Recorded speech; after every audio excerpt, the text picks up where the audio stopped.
Chapter 14. My aunt makes up her mind about me.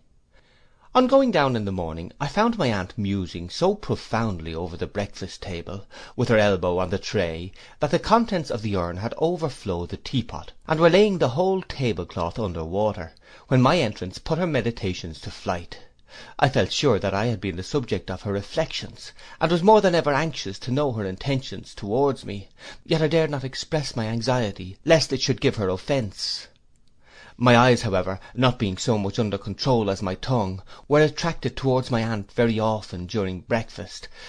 I never could look at her for a few moments together, but I found her looking at me in an odd thoughtful manner, as if I were an immense way off, instead of being on the other side of the small round table. When she had finished her breakfast, my aunt very deliberately leaned back in her chair, knitted her brows, folded her arms, and contemplated me at her leisure, with such a fixedness of attention that I was quite overpowered by embarrassment. Not having as yet finished my own breakfast, I attempted to hide my confusion by proceeding with it, but my knife tumbled over my fork tripped up my knife, I chipped bits of bacon a surprising height into the air, instead of cutting them for my own eating, and choked myself with my tea, which persisted in going the wrong way instead of the right one, until I gave in altogether, and sat blushing under my aunt's close scrutiny. "Hello," said my aunt after a long time. I looked up and met her sharp bright glance respectfully. "I have written to him," said my aunt. To your father-in-law," said my aunt. "I have sent him a letter that I'll trouble him to attend to, or he and I will fall out, I can tell him." "Does he know where I am, aunt?" I inquired, alarmed. "I have told him," said my aunt with a nod. "Shall I be given up to him?" I faltered. "I don't know," said my aunt. "We shall see." "Oh, I can't think what I shall do," I exclaimed, "if I have to go back to Mr. Murdstone." "I don't know anything about it," said my aunt, shaking her head. "I can't say, I am sure. We shall see." My spirits sank under these words, and I became very downcast and heavy of heart. My aunt, without appearing to take much heed of me, put on a coarse apron with a bib, which she took out of the press, washed up the teacups with her own hands, and when everything was washed and set in the tray again, and the cloth folded and put on top of the whole, rang for Janet to remove it. Next she swept up the crumbs with a little broom, putting on a pair of gloves first, until there did not appear to be one microscopic speck left on the carpet. Next she dusted and arranged the room, which was dusted and arranged to a hair's breadth already. When all these tasks were performed to her satisfaction, she took off the gloves and apron, folded them up, put them in the particular corner of the press from which they had been taken, brought out her work-box to her own table in the open window, and sat down, with the green fan between her and the light, to work. "I wish you'd go upstairs," said my aunt as she threaded her needle, "and give my compliments to Mr. Dick. I'll be glad to know how he gets on with his memorial." I rose with all alacrity, to acquit myself of this commission. "I suppose," said my aunt, eyeing me as narrowly as she had eyed the needle in threading it, "you think Mr. Dick a short name, eh?" "I thought it was rather a short name yesterday," I confessed. "You are not to suppose that he hasn't got a longer name if he chose to use it," said my aunt with a loftier air. "Babley, Mr. Richard Babley, that's the gentleman's true name." I was going to suggest, with a modest sense of my youth and the familiarity I had been already guilty of, that I had better give him the full benefit of that name, when my aunt went on to say, "But you don't call him by it, whatever you do. He can't bear his name. That's a peculiarity of his, though I don't know that it's much of a peculiarity either, for he has been ill used enough by some that bear it, to have a mortal antipathy for it, heaven knows. Mr. Dick is his name here, and everywhere else now, if he ever went anywhere else, which he don't, so take care, child, that you don't call him anything but Mr. Dick." I promised to obey, and went upstairs with my message, thinking as I went that if Mr. Dick had been working at his memorial long, at the same rate as I had seen him working at it through the open door when I came down, he was probably getting on very well indeed. I found him still driving at it with a long pen, and his head almost laid upon the paper. He was so intent upon it that I had ample leisure to observe the large paper kite in the corner, the confusion of bundles of manuscript, the number of pens, and above all the quantity of ink, which he seemed to have in half-gallon jars by the dozen, before he observed my being present. Ha, Phoebus, said Mr. Dick, laying down his pen. How does the world go? I'll tell you what, he added in a lower tone, I shouldn't wish it to be mentioned, but it's here he beckoned to me, and put his lips close to my ear. It's a mad world. Mad as Bedlam, boy, said Mr. Dick, taking snuff from a round box on the table, and laughing heartily. Without presuming to give my opinion on this question, I delivered my message. Well, said Mr. Dick in answer, my compliments to her, and I believe I have made a start. I think I have made a start, said Mr. Dick, passing his hand along his grey hair, and casting anything but a confident look at his manuscript. You have been to school? Yes, sir, I answered, for a short time. Do you recollect the date? Said Mr. Dick, looking earnestly at me, and taking up his pen to note it down. When King Charles I had his head cut off? I said I believed it happened in the year 1649. Well, returned Mr. Dick, scratching his ear with his pen, and looking dubiously at me. So the books say, but I don't see how that can be, because if it was so long ago, how could the people about him have made that mistake of putting some of the trouble out of his head, after it was taken off, into mine? I was very much surprised by the inquiry, but could give no information on this point. It's very strange, said Mr. Dick, with a despondent look upon his papers, and with his hand among his hair again, that I never can get that quite right. I never can make that perfectly clear. But no matter, no matter, he said cheerfully, and, rousing himself, there's time enough. My compliments to Miss Trotwood. I'm getting on very well indeed. I was going away when he directed my attention to the kite. What do you think of that for a kite? He asked. I answered that it was a beautiful one. I should think it must have been as much as 7 feet high. I made it. We'll go and fly it, you and I, said Mr. Dick. Do you see this? He showed me that it was covered with manuscript, very closely and laboriously written, but so plainly that as I looked along the lines I thought I saw some allusion to King Charles I's head again, in 1 or 2 places. There's plenty of string, said Mr. Dick, and when it flies high, it takes the facts a long way. That's my manner of diffusing 'em. I don't know where they may come down, it's according to circumstances, and the wind, and so forth, but I'll take my chance of that. His face was so very mild and pleasant, and had something so reverend in it, though it was hale and hearty, that I was not sure but that he was having a good-humoured jest with me, so I laughed, and he laughed, and we parted the best friends possible. Well, child, said my aunt when I went downstairs, and what of Mr. Dick this morning? I informed her that he sent his compliments, and was getting on very well indeed. What do you think of him? Said my aunt. I had some shadowy idea of endeavouring to evade the question, by replying that I thought him a very nice gentleman, but my aunt was not to be so put off, for she laid her work down in her lap, and said, folding her hands upon it, Come, your sister Betsy Trotwood would have told me what she thought of any one directly. Be as like your sister as you can, and speak out. Is Mr. Dick, I ask because I don't know, aunt, is he at all out of his mind, then? I stammered, for I felt I was on dangerous ground. Not a morsel, said my aunt. Oh, indeed, I observed faintly.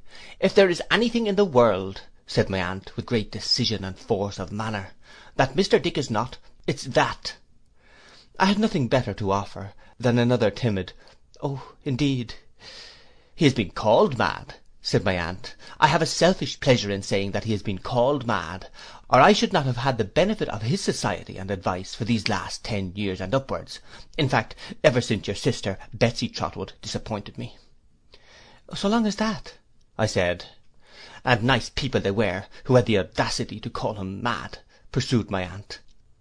Mr. Dick is a sort of distant connection of mine. It doesn't matter how, I needn't enter into that.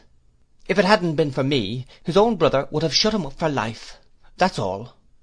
I'm afraid that it was hypocritical in me, but seeing that my aunt felt strongly on the subject, I tried to look as if I felt strongly too. A proud fool, said my aunt, because his brother was a little eccentric, though he is not half so eccentric as a good many people. He didn't like to have him visible about his house, and sent him away to some private asylum place, though he had been left to his particular care by their deceased father, who thought him almost a natural. and a wise man he must have been to think so. Mad himself, no doubt. Again, as my aunt looked quite convinced, I endeavoured to look quite convinced also. So I stepped in, said my aunt, and made him an offer. I said, your brother's sane, a great deal more sane than you are, or ever will be, it is to be hoped. Let him have his little income, and come and live with me. I am not afraid of him. I am not proud. I am ready to take care of him. I shall not ill-treat him, as some people, besides the asylum folks, have done. After a good deal of squabbling, said my aunt, I got him, and he has been here ever since. He is the most friendly and amiable creature in existence, and as for advice, but nobody knows what that man's mind is, except myself. My aunt smoothed her dress and shook her head, as if she smoothed defiance of the whole world out of the one, and shook it out of the other. He had a favourite sister, said my aunt, a good creature, and very kind to him, but she did what they all do, took a husband. And he did what they all do, made her wretched. It had such an effect upon the mind of Mr. Dick, that's not madness, I hope, that, combined with his fear of his brother, and his sense of his unkindness, it threw him into a fever. That was before he came to me, but the recollection of it is oppressive to him even now. Did he say anything to you about King Charles the First, child? Yes, aunt. Ah, said my aunt, rubbing her nose as if she were a little vexed. That's his allegorical way of expressing it. He connects his illness with great disturbance and agitation naturally, and that's the figure, or the simile, or whatever it's called, which he chooses to use. And why shouldn't he, if he thinks proper? I said, certainly, aunt. It's not a business-like way of speaking, said my aunt, nor a worldly way, I am aware of that, and that's the reason why I insist upon it, that there shan't be a word about it in his memorial. Is it a memorial about his own history that he is writing, aunt? Yes, child, said my aunt, rubbing her nose again. He is memorializing the Lord Chancellor, or the Lord Somebody or other, one of those people, at all events, who are paid to be memorialized about his affairs. I suppose it will go in one of these days. He hasn't been able to draw it up yet, without introducing that mode of expressing himself, but it don't signify, it keeps him employed. In fact, I found out afterwards that Mr. Dick had been upwards of 10 years endeavouring to keep King Charles the First out of the memorial, but he had been constantly getting into it, and was there now. I say again, said my aunt, nobody knows what that man's mind is except myself, and he's the most amiable and friendly creature in existence. If he likes to fly a kite sometimes, what of that? Franklin used to fly a kite. He was a Quaker or something of that sort, if I am not mistaken, and a Quaker flying a kite is a much more ridiculous object than anybody else. If I could have supposed that my aunt had recounted these particulars for my especial behoof, and as a piece of confidence in me, I should have felt very much distinguished, and should have augured favourably from such a mark of her good opinion. But I could hardly help observing that she had launched into them, chiefly because the question was raised in her own mind, and with very little reference to me, though she had addressed herself to me in the absence of anybody else. At the same time, I must say that the generosity of her championship of poor harmless Mr. Dick not only inspired my young breast with some selfish hope for myself, but warmed it unselfishly towards her. I believe that I began to know that there was something about my aunt, notwithstanding her many eccentricities and odd humours, to be honoured and trusted in. Though she was just as sharp that day as on the day before, and was in and out about the donkeys just as often, and was thrown into a tremendous state of indignation when a young man going by ogled Janet at the window, which was one of the gravest misdemeanours that could be committed against my aunt's dignity, she seemed to me to command more of my respect, if not less of my fear. The anxiety I underwent in the interval which necessarily elapsed before a reply could be received to her letter to Mr. Murdstone was extreme, but I made an endeavour to suppress it, and to be as agreeable as I could in a quiet way, both to my aunt and Mr. Dick. The latter and I would have gone out to fly the great kite, but that I had still no other clothes than the anything but ornamental garments with which I had been decorated on the first day, and which confined me to the house, except for an hour after dark, when my aunt, for my health's sake, paraded me up and down on the cliff outside, before going to bed. At length the reply from Mr. Murdstone came, and my aunt informed me, to my infinite terror, that he was coming to speak to her herself on the next day. On the next day, still bundled up in my curious habiliments, I sat counting the time, flushed and heated by the conflict of sinking hopes and rising fears within me, and waiting to be startled by the sight of the gloomy face whose non-arrival startled me every minute. My aunt was a little more imperious and stern than usual, but I observed no other token of her preparing to receive the visitor so much dreaded by me.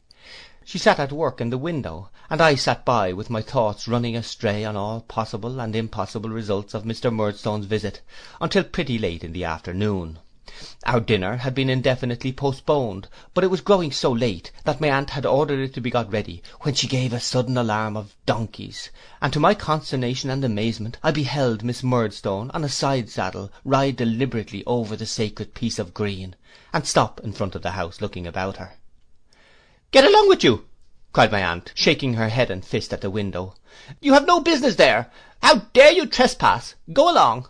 Oh, you bold-faced thing!' My aunt was so exasperated by the coolness with which Miss Murdstone looked about her, that I really believe she was motionless, and unable for the moment to dart out according to custom.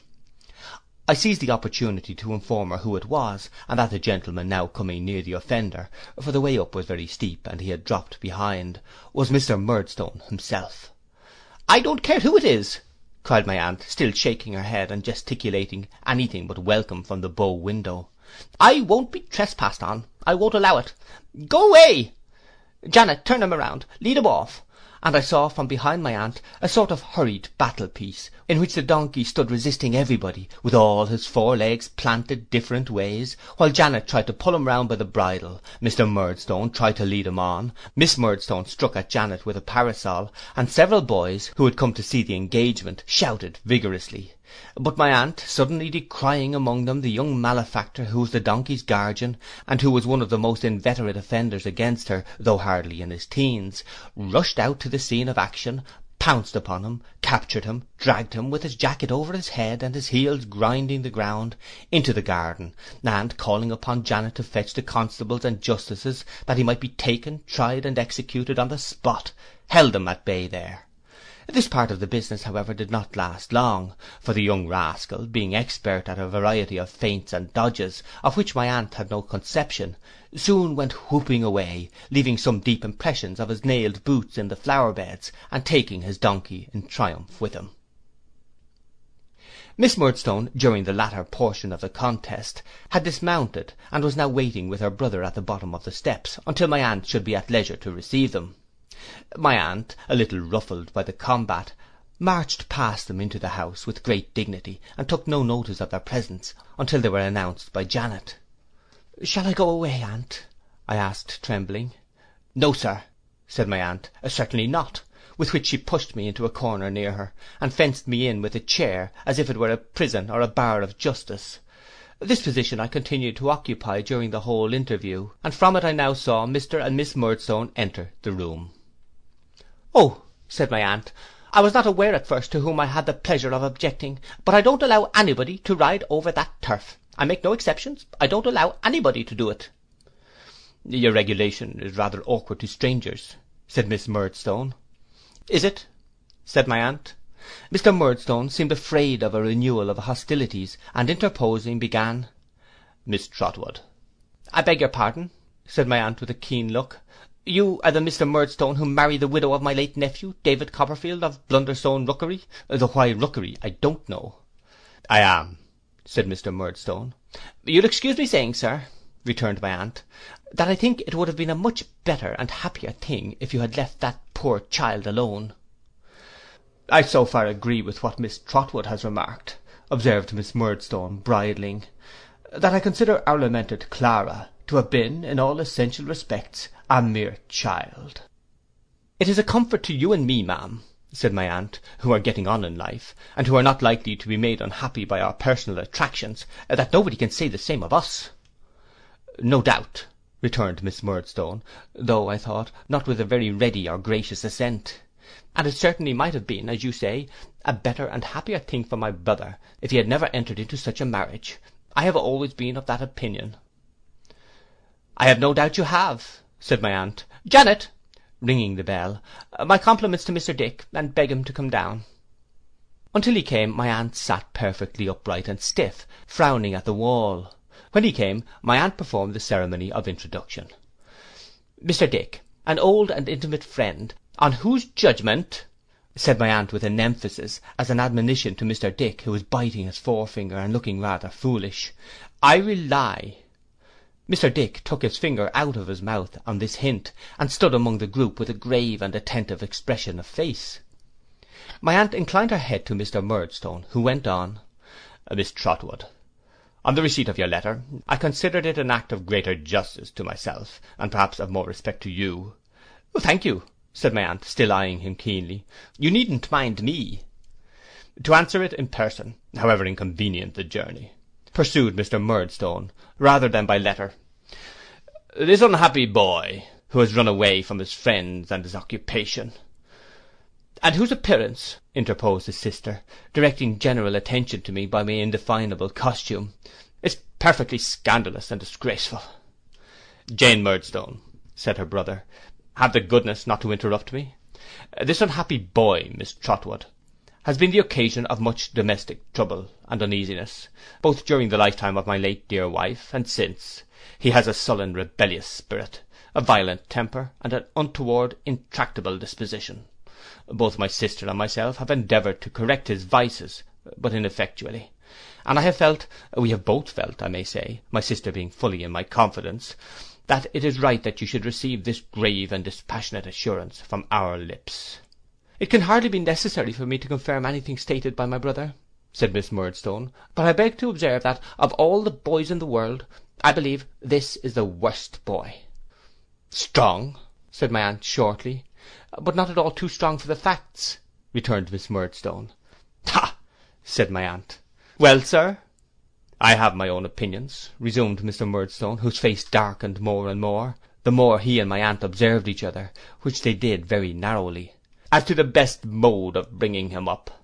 They are founded, in part, on my knowledge of him, and in part on my knowledge of my own means and resources. I am responsible for them to myself, I act upon them, and I say no more about them. It is enough that I place this boy under the eye of a friend of my own, in a respectable business, that it does not please him, that he runs away from it, makes himself a common vagabond about the country, and comes here, in rags, to appeal to you, Miss Trotwood. I wish to set before you, honourably, the exact consequences, so far as they are within my knowledge, of your abetting him in this appeal. But about the respectable business first, said my aunt. If he had been your own boy, you would have put him to it just the same, I suppose? If he had been my brother's own boy, returned Miss Murdstone, striking in, his character, I trust, would have been altogether different. Or if the poor child, his mother, had been alive, he would have still gone into the respectable business, would he? said my aunt. I believe, said Mr. Murdstone, with an inclination of his head, that Clara would have disputed nothing which myself and my sister Jane Murdstone were agreed was for the best. Miss Murdstone confirmed this with an audible murmur. Humph, said my aunt, unfortunate baby.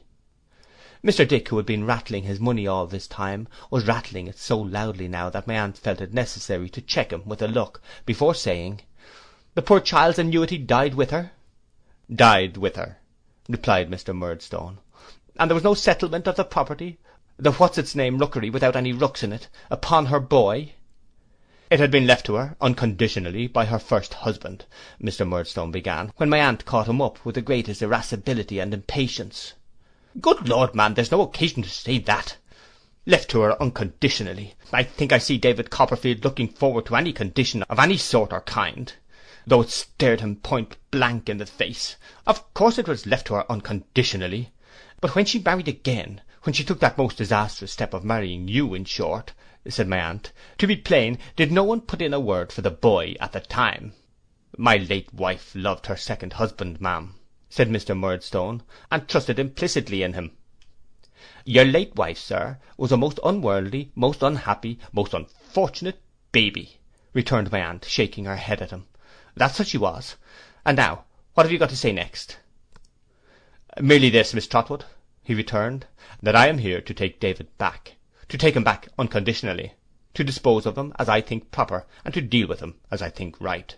I am not here to make any promise, or to give any pledge to anybody. You may possibly have some idea, Miss Trotwood, of abetting him in his running away, and in his complaints to you. Your manner, which I must say does not seem intended to propitiate, induces me to think it possible. Now, I must caution you that if you abet him once, you abet him for good and all. If you step in between him and me now, you must step in, Miss Trotwood, for ever. I cannot trifle or be trifled with. I am here for the first and last time to take him away. Is he ready to go? If he is not, and you tell me he is not, on any pretence, it is indifferent to me what, my doors are shut against him henceforth, and yours, I take it for granted, are open to him. To this address my aunt had listened with the closest attention, sitting perfectly upright with her hands folded on one knee, and looking grimly on the speaker. When he had finished, she turned her eyes so as to command Miss Murdstone, without otherwise disturbing her attitude, and said, "Well, ma'am, have you got anything to remark?" "Indeed, Miss Trotwood," said Miss Murdstone, "all that I could say has been so well said by my brother, and all that I know to be the fact has been so plainly stated by him, that I have nothing to add, except my thanks for your politeness, for your great politeness, I am sure," said Miss Murdstone, with an irony which no more affected my aunt than it discomposed the cannon I had slept by at Chatham. "And what does the boy say?" said my aunt. "Are you ready to go, David?" I answered no, and entreated her not to let me go. I said that neither Mr. nor Miss Murdstone had ever liked me, or had ever been kind to me, and they had made my mamma, who always loved me dearly, unhappy about me, and that I knew it well, and that Peggotty knew it. I said that I had been more miserable than I thought anybody could believe who only knew how young I was, and I begged and prayed my aunt, I forget in what terms now, but I remember that they affected me very much then, to befriend and protect me for my father's sake. "Mr. Dick," said my aunt, "what shall I do with this child?"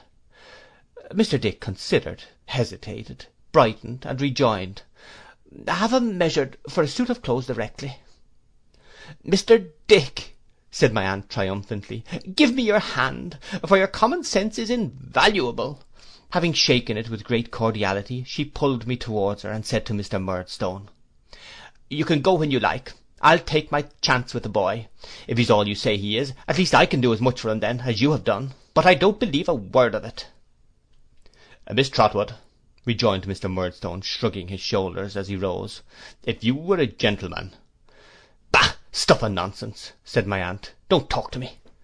"How exquisitely polite," exclaimed Miss Murdstone, rising. "Overpowering, really." "Do you think I don't know?" said my aunt, turning a deaf ear to the sister, and continuing to address the brother, and to shake her head at him with infinite expression. "What kind of life you must have led that poor unhappy misdirected baby?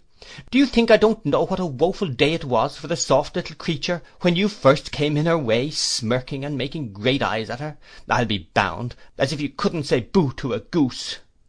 "I never heard anything so elegant," said Miss Murdstone. "Do you think I can't understand you as well as if I had seen you?" pursued my aunt, "now that I do see and hear you, which I'll tell you candidly is anything but a pleasure to me. Oh yes, bless us, who so smooth and silky as Mr. Murdstone at first, that poor benighted innocent had ever seen such a man?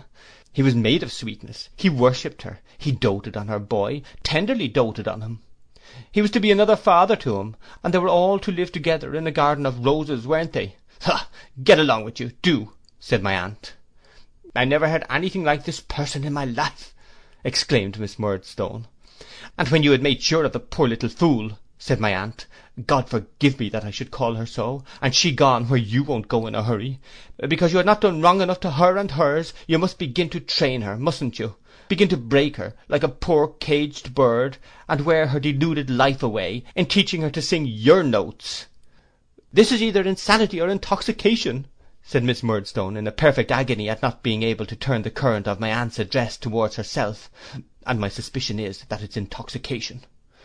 Miss Betsy, without taking the least notice of the interruption, continued to address herself to Mr. Murdstone, as if there had been no such thing. "Mr. Murdstone," she said, shaking her finger at him, "you were a tyrant to the simple baby, and you broke her heart. She was a loving baby, I know that. I knew it years before you ever saw her, and through the best part of her weakness you gave her the wound she died of. There is the truth of your comfort, however you like it, and you and your instruments may make the most of it." "Allow me to inquire, Miss Trotwood," interposed Miss Murdstone, whom you are pleased to call, in a choice of words in which I am not experienced, my brother's instruments. It is clear enough, as I have told you, years before you ever saw her, and why in the mysterious dispensation of Providence you ever did see her, is more than humanity can comprehend. It was clear enough that the poor soft little thing would marry somebody, at some time or other, but I did hope it wouldn't have been as bad as it turned out. That was the time, Mr. Murdstone, when she gave birth to her boy here, said my aunt, and the poor child you sometimes tormented her through afterwards, which is a disagreeable remembrance, and makes the sight of him odious now. Ay, and you needn't wince, said my aunt, I know it's true without that. He had stood by the door all this while, observant of her with a smile upon his face, though his black eyebrows were heavily contracted. I remarked now that, though the smile was on his face still, his colour had gone in a moment, and he seemed to breathe as if he had been running. Good day, sir, said my aunt, and good-bye. Good day to you too, ma'am, said my aunt, turning suddenly upon his sister. Let me see you ride a donkey over my green again, and, as sure as you have a head upon your shoulders, I'll knock your bonnet off, and tread upon it. It would require a painter, and no common painter too, to depict my aunt's face as she delivered herself of this very unexpected sentiment, and Miss Murdstone's face as she heard it. But the manner of the speech, no less than the matter, was so fiery, that Miss Murdstone, without a word in answer, discreetly put her arm through her brother's and walked haughtily out of the cottage, my aunt remaining at the window looking after them, prepared, I have no doubt, in case of the donkey's reappearance, to carry her threat into instant execution. No attempt at defiance being made, however, her face gradually relaxed, and became so pleasant that I was emboldened to kiss and thank her, which I did with great heartiness, and with both my arms clasped round her neck. I then shook hands with Mr. Dick, who shook hands with me a great many times, and hailed this happy close of the proceedings with repeated bursts of laughter. You'll consider yourself guardian jointly with me of this child, Mr. Dick, said my aunt. I shall be delighted, said Mr. Dick, to be the guardian of David's son. Very good, returned my aunt, that's settled. I have been thinking, do you know, Mr. Dick, that I might call him Trotwood. Certainly, certainly, call him Trotwood, certainly, said Mr. Dick. David's son's Trotwood. Trotwood Copperfield, do you mean? Returned my aunt. Yes, to be sure, yes, Trotwood Copperfield, said Mr. Dick, a little abashed. My aunt took so kindly to the notion that some ready-made clothes which were purchased for me that afternoon were marked Trotwood Copperfield in her own handwriting in an indelible marking ink before I put them on, and it was settled that all the other clothes that were ordered to be made for me, a complete outfit was bespoke that afternoon, should be marked in the same way. Thus I began my new life in a new name, and with everything new about me. Now that the state of doubt was over, I felt for many days like one in a dream. I never thought that I had a curious couple of guardians, in my aunt and Mr. Dick. I never thought of anything about myself distinctly.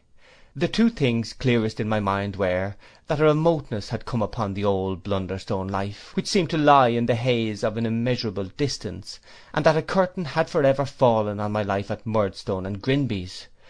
No one has ever raised that curtain since. I have lifted it for a moment, even in this narrative, with a reluctant hand, and dropped it gladly.